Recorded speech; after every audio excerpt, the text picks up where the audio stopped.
Okay, let me check that I am live. Let's see, looks like we are. Let me check this. Let's see. Gonna start. Let's see if we're good. Checking. Are we live everywhere? We are. Awesome. So welcome to this week's Spredict stream, UFC Fight Night. My name is, and of course, my dog. It's amazing. Um, yeah, and my dog Charlie feels the same way. My name is Fred Endy. I am one of the three co-founders of Spredict. We are an evolved predictive gaming platform designed to give lovers of sports and non-sports events the opportunity to engage in gaming in whatever way they enjoy. And Spredict is built around three different foundational elements that you won't necessarily find on other predictive gaming sites or platforms. First, we are structured as a monthly subscription. And so all of your gameplay is built around subscribing to the sports and non-sport events that you like the most.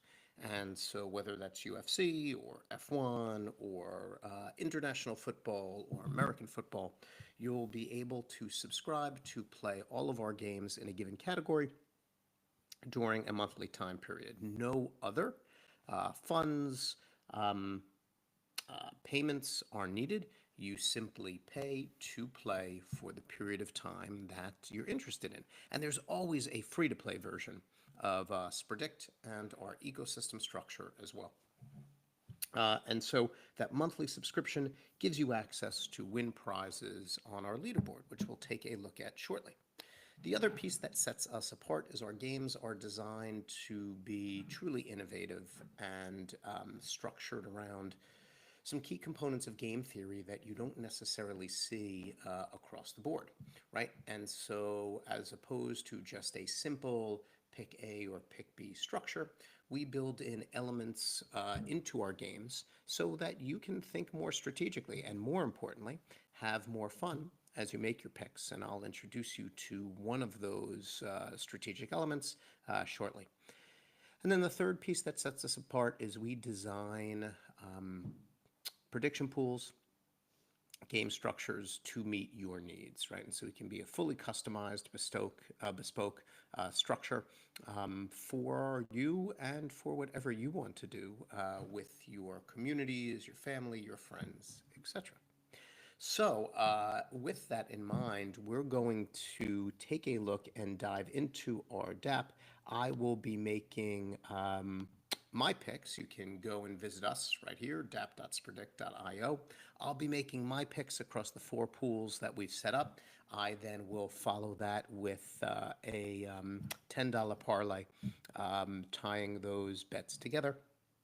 I've been very fortunate. Over the course of the last month, I've probably gone 13 of maybe 13 or 14 of 16 in my picks, which is pretty strong. And the last 2 weeks, I've hit both parlays. The one for UFC 318 for about $350 off a $10 parlay, which was fantastic. Last week, off a $10 parlay for about 50, or I think it was about $50. So we'll see if I can keep my solid performance up for this week too. So again, here's where you go. You can check it out right now. I'm going to pull it up on screen and take a look and then run through my picks and thinking for this week's fight night. So let me share that with you. Okay, so share screen. Let's see what we got. Okay, so you should be able to see the Spredict website right now. If you're interested in making your picks along with me, Here again is the link, dap.spredict.io. I'm going to walk you through the setup of the DAP as well as kind of where my picks are and what my thinking is for this week. So first, let's kind of take a look at the design of the DAP. You'll notice up in the upper right, there's a space to connect my wallet, so I'm going to do that. We are on the Abstract testnet, so I'm going to connect my Abstract Global wallet, which I've done, and you can see up in the top right, my wallet is now connected. You'll eventually be able to pull up a whole assortment of tools and elements within our DAP infrastructure under the DeFi heading. Right now we're on the play side of the DAP. On the left-hand side, you'll see our different ecosystem categories so far. We are in the MMA category of our Spredict DAP.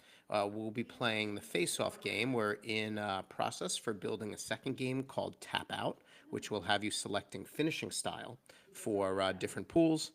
We're working on our Formula One side of our DAP. We're building out a crypto side as well. For those of you not into sports and sports prediction, you'll be able to predict crypto market cap, prices, etc. You'll also see that there's a section for rewards. That's where you'll go in order to claim your winnings. And then the bottom left, get your Spredict Pass is basically the purchase you'll make in order to have access to the sports that you want to compete around to play on our leaderboard. And up at the top in the middle side, you'll see kind of the live event you're participating in. Past results, when it's updated, will map your progress. And then leaderboard basically will put you slotted with the people who are also competing for that month in the sports category that you've subscribed to. On the right-hand side, you see the live odds. This shows you, based on all of the picks made so far, who people have selected as their selections within our DAP. All our socials are down at the bottom. And then in the center is where you see the actual gaming elements of the DAP, and we'll take a look at that shortly. We provide instructions if you're unsure or curious about how to play any of our games. The idea is to keep it as intuitive as possible, right along with a running clock, letting you know how much longer you have to make your picks. Okay, so here we are. Just to show you the layout, you'll see we have 4 pools available for this fight night. It's very simple layout. You pick one of the 2 fighters, and you'll notice that on 3 of the selections, there's also a star. We'll go back and talk a little bit about that in a moment. All right, so that's a bit of a look at our DAP. We're going to get started with making our picks again. dap.spredict.io is where you go in order to explore all of our opportunities and to make your picks. Again, at this point, all free to play. So let's dive into each of these. By the way, this night's fight night happens at UFC Apex in Las Vegas, right? Basically connected to UFC's headquarters. It's their main location for their own internal events. Often a lot of the fight nights are held there. This is a great one for me because none of these fighters are fighters that I am incredibly bullish on. They're not the fighters who I tend to really watch or look towards, and so it's a good test for me on my own kind of research and picking strategies to see how I do this week. And so we'll work our way up from kind of the bottom of our pools to the top, right? We had a substitution in the main event, um, which did not impact uh, my picks, but did may have shifted of some of yours or your thinking.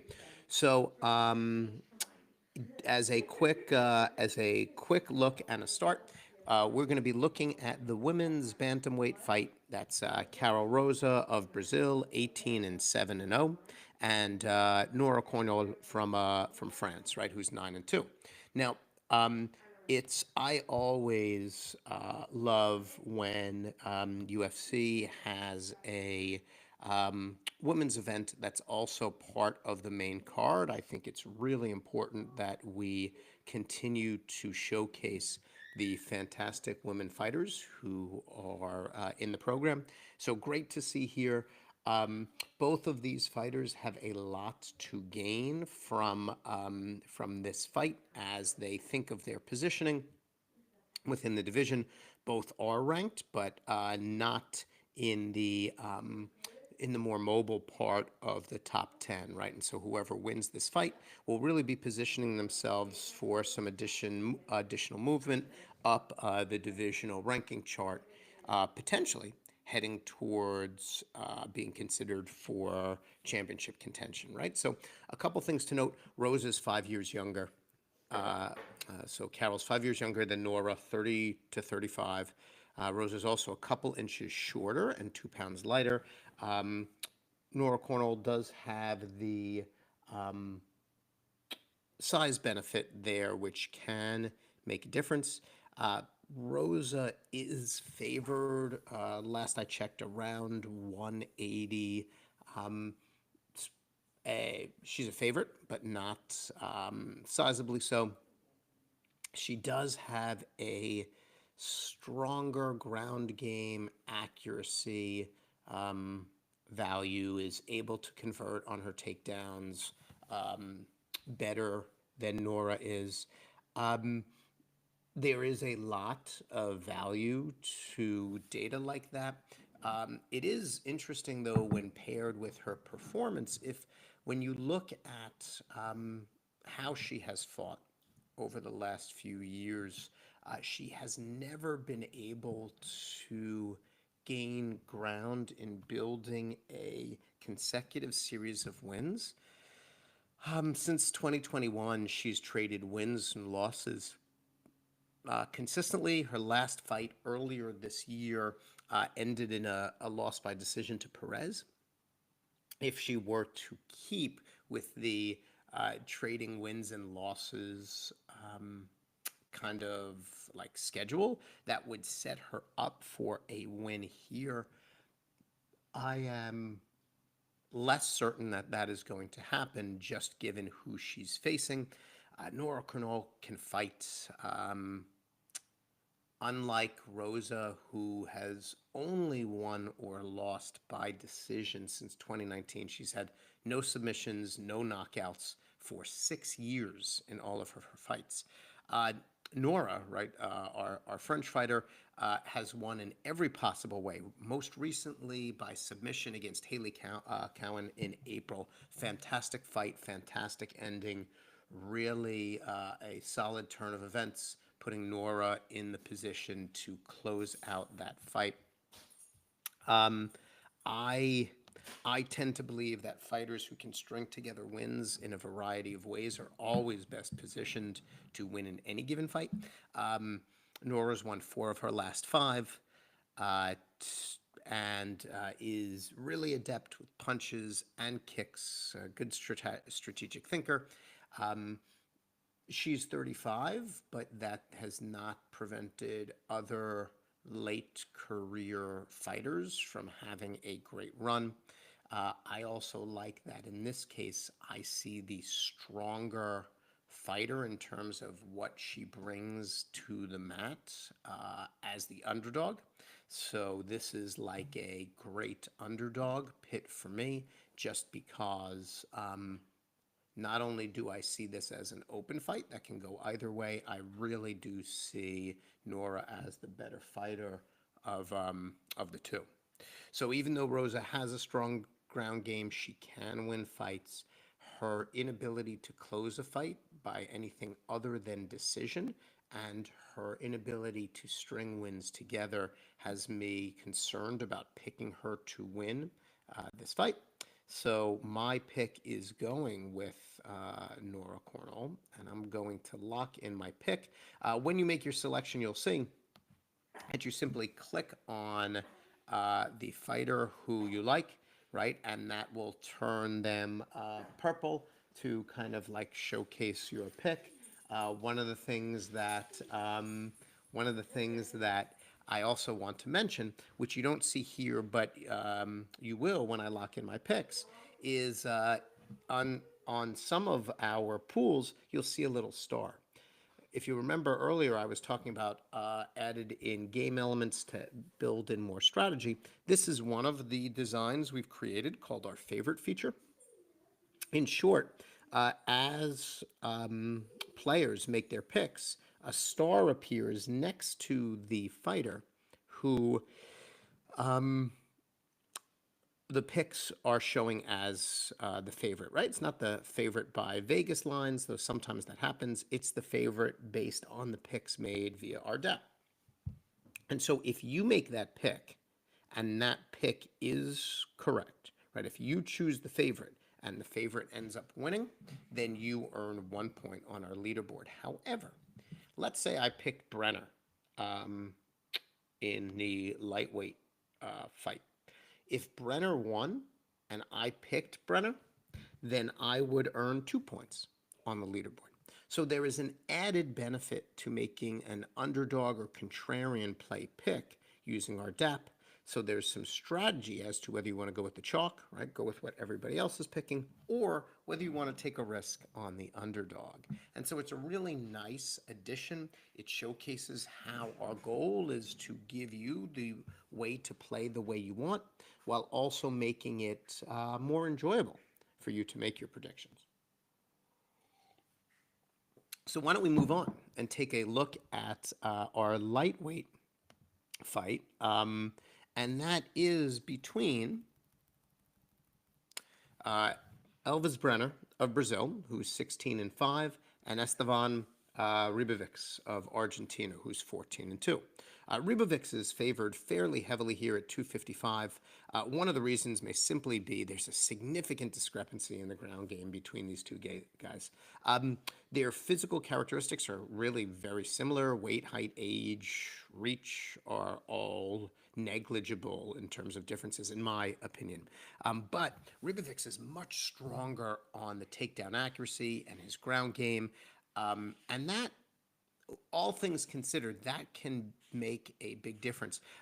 Brenner does bring some solid force behind his shots. He can hit incredibly hard, and he's had some amazing knockouts, right? For the lightweight division, he's had some solid knockouts against other fighters. He has lost his last two fights. His last win was in 2023. So Brenner has not won for about 2.5 years. Ribovics did lose his last fight in March. It was split decision, though, right? And so it's always good to check those fights out and think a little bit about what each of the fighters could have done differently to have a stronger finish. But he did win his previous three, right, outside of that split decision loss. He is also a hard hitter. I'm really excited that in this lightweight bout, both fighters put a lot of power and force behind their strikes. What I do think he has over Brenner, though, stamina. When I watch the two of them fight, I see a significant difference in Ribovic's ability to work through punches that don't land on his part, right, and to keep working through strikes, and his ability to take hits as well.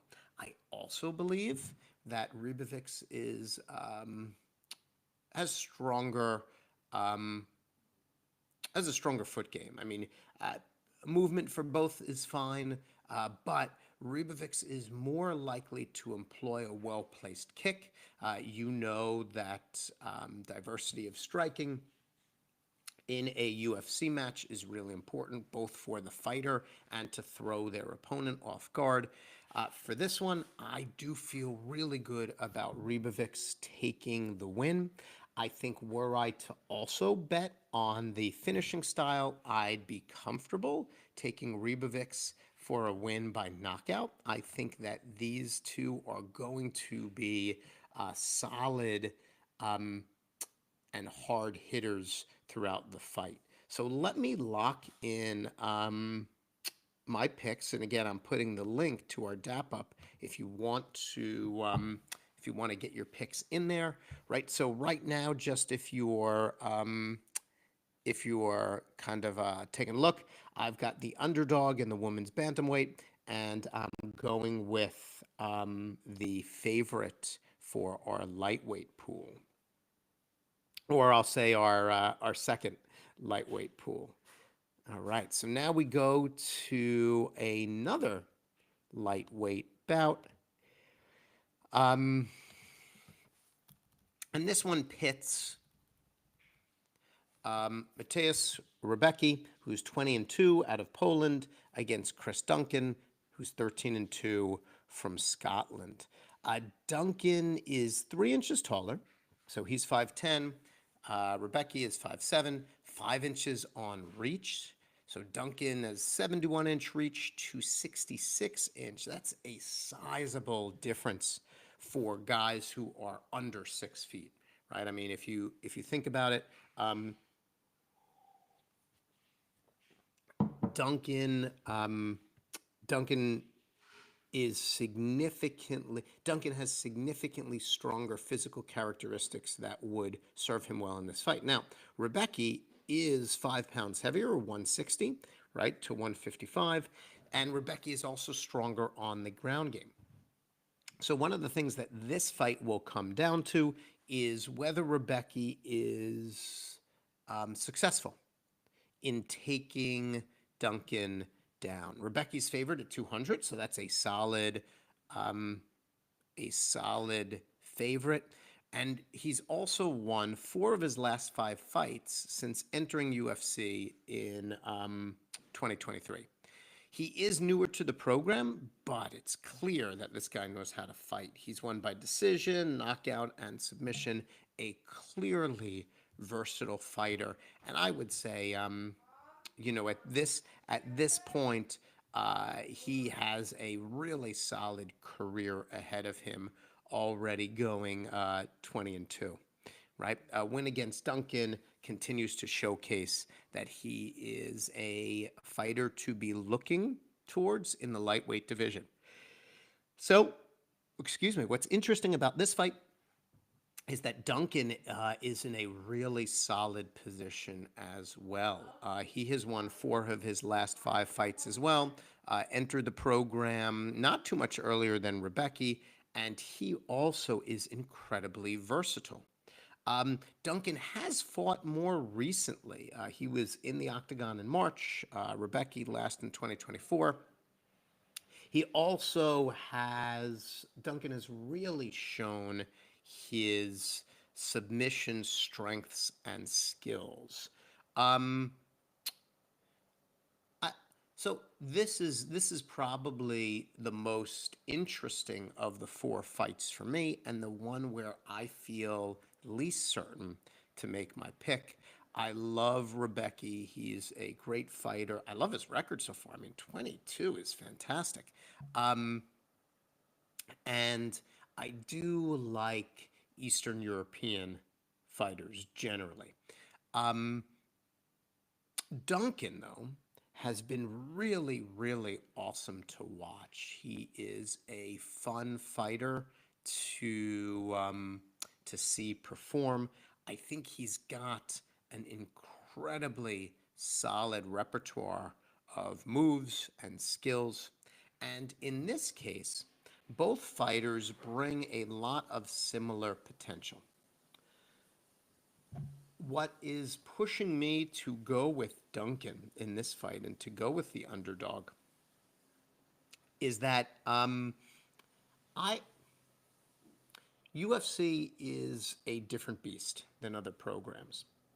And Rebecca's record of 22 really factors in a number of fights outside of the program. And I try to only think of a fighter's skills and abilities when they're in UFC. When I pull out Rebecca's other fights and look at the two and look what they bring, things feel much more even. And I believe that with Duncan's reach, he will be able to keep Rebecca at bay somewhat significantly. Now, there may be a number of takedowns, but because both of these fighters are incredibly versatile, I would not be surprised if this is a fight that goes to decision. I think they are both capable of providing offense, looking towards always to win, and also solid defense. My pick, it's a bit of a risk, but I'm going with Duncan on this one because I think his upright game, his reach, his height is going to be stronger in this case since both fighters bring a lot of the same fighting styles and skills. I just don't think Rebecca's stronger ground game is going to be the decider in this one. So I'm going to make my picks for Duncan. Let me grab him. Okay. And then lastly, we've got our main event. Now, I think that it's important to note that this this is a substitution fight. Originally, our main event was pitting Tatsuro Taira, okay, from Japan. He's 16-1 against Amir Albazi. That would have been a really interesting fight from my perspective. And now, Albazi, because of an injury, was pulled off the card in Wednesday, and Sung Park is now substituting in. So let me tell you a little bit about Tatsuro Taira. Okay, so Taira, first, I love when we do have fights where one competitor is not Brazilian or Eastern European. So this is a great fight to see, right? Or American, right? There's always a lot of American on American fights, right? So this is great. Taira is a fairly short fighter, right? 5'7". He's fairly young, right? He's 25. And for being 5'7", has solid reach, 70 inches, right? He is a dominant fighter in significant strike and takedown accuracy. I really like Tyra as a fighter. He can hit. He's fun to watch. His takedowns, in my opinion, are insane. He's one of the most enjoyable submission ground game fighters that I've seen in terms of his ability to grapple, tie up, and really damage his opponents in a variety of ways. I was leaning towards Tyra when he was against Albazi, and now against Park. I real Anything can happen in UFC, but I see no reason to do anything other than pick Tyra for a solid win here. While Park is undefeated, I don't feel he brings anywhere near the skill set of Tatsuro Taira. And I think this is going to be a great fight for Taira to continue to show his versatility and his strength within the UFC. So I'm going to lock in that pick. And so now what you see is I've got Tyra, right? I've got Duncan, Ribovics, Cornell, and now I'm ready, right? I'm ready to lock everything in. And to do that, what you'll see is when I pick Tyra, I get a little button on the bottom that says validate your prediction. I'm going to do that. I'll get a little window that will pop up to approve my transaction. I'm doing that at the moment. And then if I refresh the DApp, I should see my picks locked in, right? So that means my picks are set, written on blockchain. I am good. And what I'm going to do now is follow this up with my parlay. I use BetMGM just because I'm an MGM player, and so I'm looking forward to this. I'm happy actually with the structure of this parlay. I've got two solid favorites in Tyra and Ribovics. I'm taking a small risk, right? The odds for Rebecca and Rosa are like not over 200, right? So it's a solid underdog pick. I really like Cornell. I think Ribovics has it. Duncan is probably my weakest choice, but I like it enough to build it into the parlay. And then Tyra, I think, again, anything can happen, but it would lead me to think very differently about Tyra's long term capabilities if he doesn't win this fight. So there you have it. That is the Spredict app. That is my picks for this UFC fight night. Thank you for joining. Again, we're always happy to welcome new players, veteran players to use our DApp.